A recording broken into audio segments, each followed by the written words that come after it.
ಜಮ್ಮು ಕಾಶ್ಮೀರದ ಪಹಲ್ಗಾಮ್ನಲ್ಲಿ ಭೀಕರ ದಾಳಿ ಮಾಡಿದ ಭಯೋತ್ಪಾದಕರು ಟಿಆರ್ಎಫ್ ದಿ ರೆಸಿಸ್ಟೆನ್ಸ್ ಫ್ರಂಟ್ ಎಂಬ ಗುಂಪಿಗೆ ಸೇರಿದವರು. ಈ ಗುಂಪು ದಾಳಿಯ ಜವಾಬ್ದಾರಿಯನ್ನು ಹೊತ್ತುಕೊಂಡಿದೆ. ದಾಳಿಯಲ್ಲಿ 7 ಭಯೋತ್ಪಾದಕರು ಭಾಗಿಯಾಗಿದ್ದರು. ಜಮ್ಮು ಮತ್ತು ಕಾಶ್ಮೀರ ಪೊಲೀಸರು 3 ರೇಖಾಚಿತ್ರಗಳನ್ನು ಬಿಡುಗಡೆ ಮಾಡಿದ್ದಾರೆ. ಅವು ಪ್ರತ್ಯಕ್ಷದರ್ಶಿಗಳ ಹೇಳಿಕೆಗಳನ್ನು ಆಧರಿಸಿವೆ ಮತ್ತು 3 ಹೆಸರುಗಳನ್ನು ಕೂಡ ಬಿಡುಗಡೆ ಮಾಡಲಾಗಿದೆ. ಆಸಿಫ್ ಫೌಜಿ, ಸುಲೇಮನ್ ಶಾ ಮತ್ತು ಅಬು ತಲ್ಹಾ.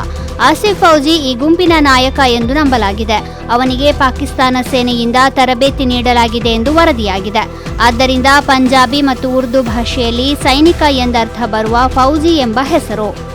ಒಟ್ಟಿನಲ್ಲಿ ಈ ದಾಳಿಯ ನಾಯಕ ಪಾಕಿಸ್ತಾನದಲ್ಲಿ ತರಬೇತಿ ಪಡೆದಿದ್ದಂತೂ ಹೌದು. ಇದಕ್ಕೆ ಇನ್ನೂ ಒಂದು ಪ್ರೂಫ್ ಇದೆ.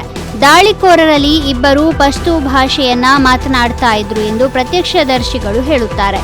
ಇದು ಪಾಕಿಸ್ತಾನ ಮತ್ತು ಅಫ್ಘಾನಿಸ್ತಾನದಲ್ಲಿ ಮಾತ್ರ ಮಾತನಾಡುವ ಭಾಷೆ.